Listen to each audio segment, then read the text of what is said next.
Welcome back to Travels with Alicia. In this episode, we'll compare the beautiful islands of Paros and Naxos in Greece. This episode is really important for those wanting to split your time between the famous touristy islands of Santorini and Mykonos with a more laid-back experience. So I do want to be upfront. Paros and Naxos are still very popular islands. They're very tourist-friendly, and they're going to be packed in the summer months. But they are a smidge less expensive and very enjoyable. All these islands, including Mykonos and Santorini, are part of a group of islands called the Cyclades. And this group of islands is enjoyable, and you can visit more than one of the islands on a trip because they're kind of close together. So on this particular trip, I traveled to Santorini, Mykonos, Paros, and Naxos over like a 3-week period. We actually used Fantasy Travel, and that's a travel agency in Athens. You can find them online, and they're very helpful. If you're going to be visiting several islands, they can coordinate all your transportation and your ferries. So when I work with Fantasy Travel, they all but insisted that we include 2 additional islands, the islands of Naxos and Paros.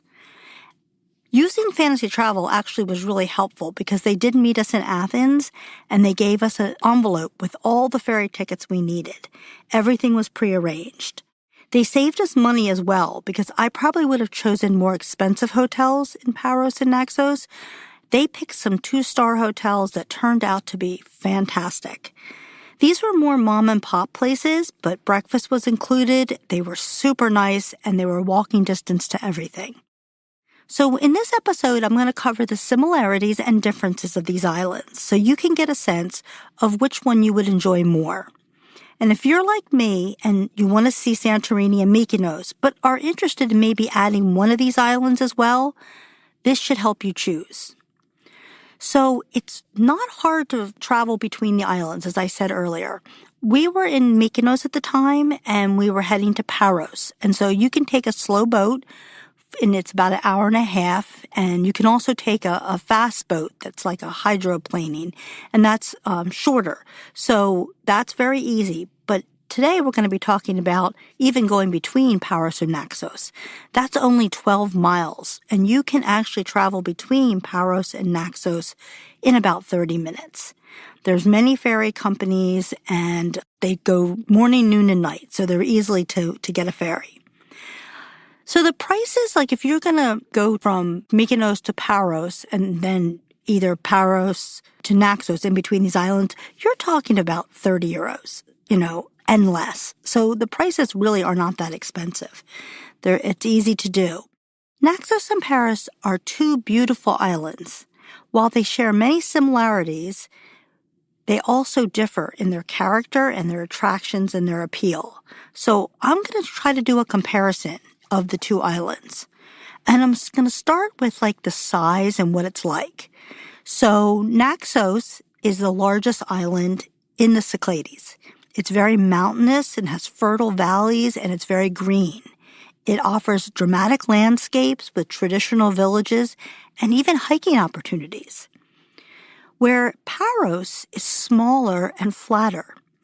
It's more arid and dry, and it reminds me more of Mykonos and Santorini. It's more similar to those in that aspect. You can easily get a scooter or bike and get around Paros because it's a lot smaller. So what are the beaches like? So Naxos, as we talked about, it's a much larger island. They have these very long sandy beaches with shallow waters, so it's very good for families. Paros, on the other hand, has a lot of different kind of beaches. They're very well known for water sports, particularly windsurfing and kite surfing. So there's some very windy spots on this island. We actually stayed on Golden Beach when we were in Paros, and it was very windy. And that actually was one of the things I didn't like. And there was plenty of other beaches to go to, but we were staying close to a beach that was really, really windy. It was fun to watch the people windsurfing and kite surfing, but not as enjoyable as someone who just wants to kind of get in the water. So now let's talk about the types of towns and villages they have. So Naxos has a main town, and it's very historical. There's a Venetian castle there, and they have the very famous, iconic Apollo Temple Gate. So it looks like a giant archway. I don't know how tall it is, but it's huge. But that is like the symbol of Naxos, if you ever see it in a postcard or something.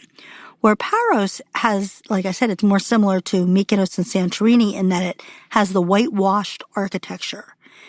They also have in Paros Naxos, which is a fishing village, which is kind of an upscale fishing village. It's famous for nightlife and a lot of boutique shopping.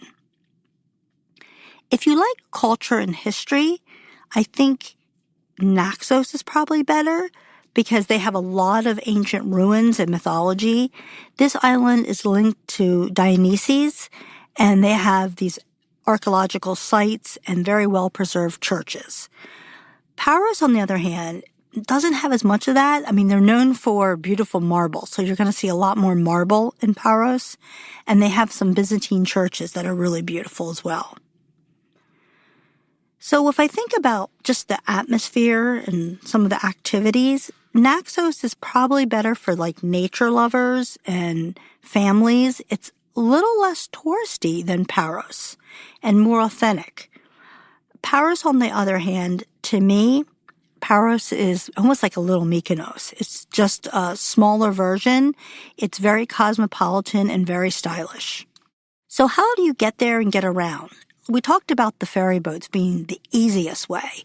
But if you were basically just coming from Athens and skipping Mykonos or Santorini, they both have domestic airports. Neither Naxos or Paros has an international airport, but you can fly there from Athens, and that's pretty easy and very, very quick.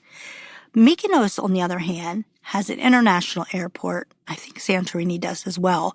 But we flew into the one from Mykonos for many different destinations. So if you don't actually have to go through Athens if you want to get to Mykonos. So if I want to summarize like at least these few attributes, I think you will see that like Naxos is leaning towards the more laid back and adventurous type person with traditional villages and more family friendly, whereas Paros is kind of more trendy and lively and just maybe a one step less crazy than maybe a Mykonos. But it's a wonderful place.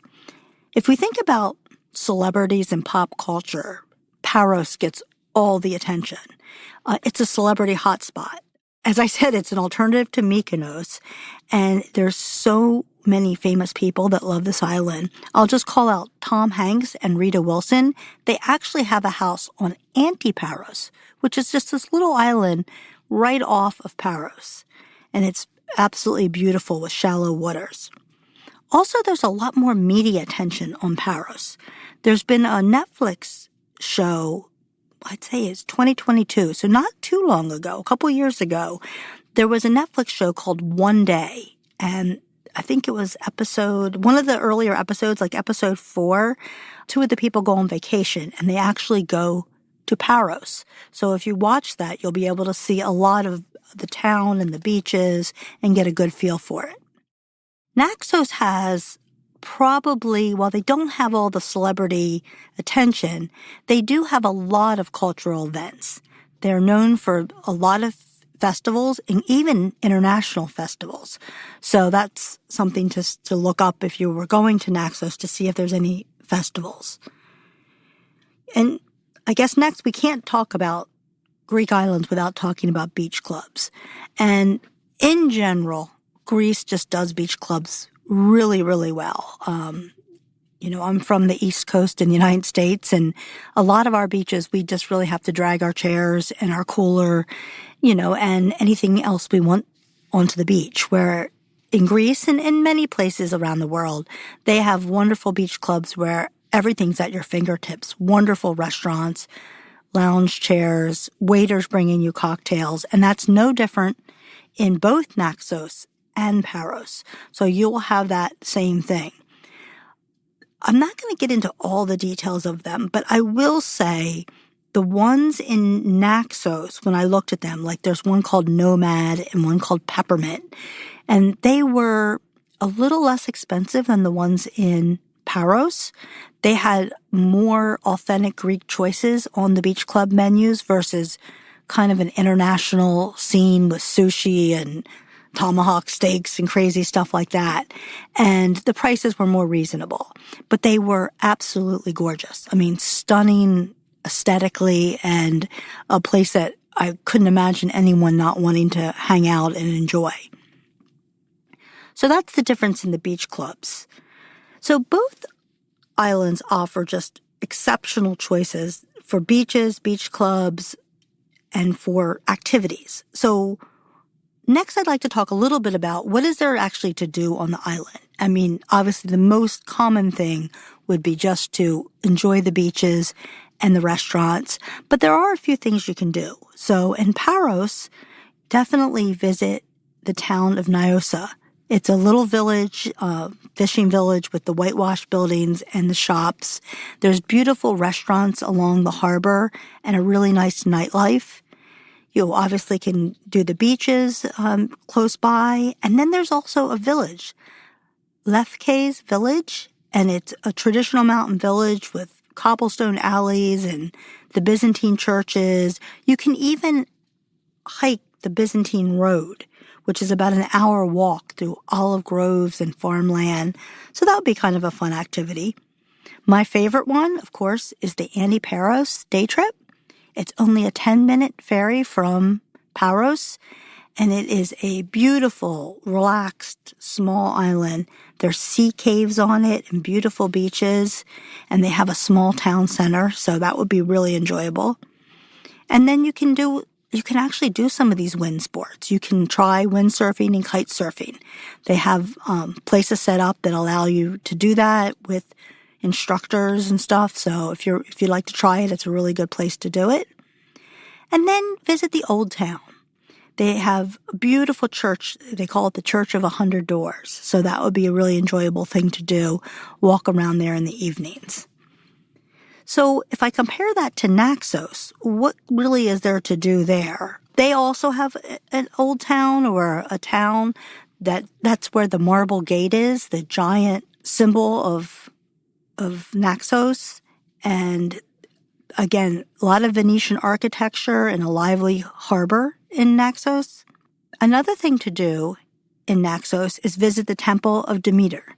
This is an ancient site, and it's one of the iconic temples in Greece, and it's surrounded by beautiful fields, so that would be an interesting place to visit. As we said, Naxos is a very large island.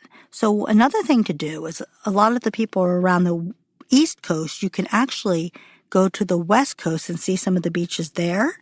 And they have ATVs or rent a car, but they actually have ATVs that you can ride around, and that would be really fun. And lastly, you can hike Mount Zeus. So this is the highest peak on the island, and it offers amazing views and a chance to visit the legendary cave of Zeus. They say it's a moderate hike. I have not done it. It's about 2 to 3 hours. So that would be something to do if you enjoy that. I hope you've enjoyed this episode of Travels with Alicia. Which island would you choose? Now that you know they're so close together, you could actually choose to visit both. And maybe, if you're more laid back than I am, you could actually skip Mykonos and Santorini altogether and just visit the beautiful islands of Paros and Naxos. These would all be good choices. Design a trip that best suits you and your family. I have not yet recorded an episode on Santorini, which we also visited on this trip. I'm waiting to schedule a time to do this with my brother. He and his fiancée were just there a few months ago, and I would like to be able to get their perspective as well. So this week, I'm going to jump ahead, and the next episode that I'm going to release is going to be about the 2025 Kentucky Derby. I attended this last month, and it just made a huge impression on me. Many of you out there may want to add this to your bucket list. Stay tuned, and see you in the next episode.